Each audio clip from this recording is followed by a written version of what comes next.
Did you know that Zoho Books now does submissions to HMRC for their CIS? To enable this, you have to go to your settings and you have to go to your taxes and you have to go to construction industry scheme. Here you can complete your details, but if you scroll down, you can enter additional details in order for you to file directly from Zoho Books to HMRC. I have already created a bill that needs to be on our CIS return.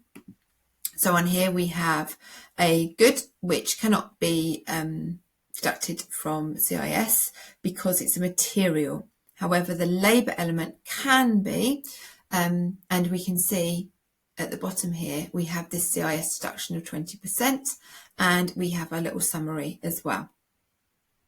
So if we hit save on this, and we can see this invoice here has been paid in full, and we can see that we've got a CIS deduction of £100.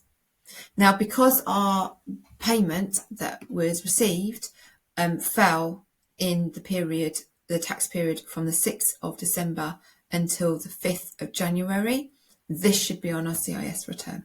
So if we now hop to the CIS piece, we go to CIS filing.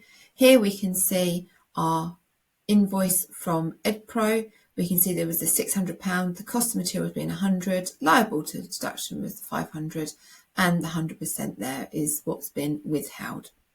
So this is where we can submit to HMRC. This is where you would enter your government gateway ID and your password, tick the little box and hit submit.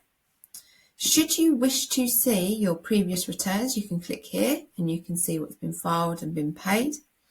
And if you need your CIS deduction statement to send to your subcontractor, you can easily click on the bills here. So EdPro, so we can go to EdPro here and easily click on this little tab here and you can get your CIS statement, which can be really easily downloaded or it can be sent directly to them. Should you have any other questions, please let me know.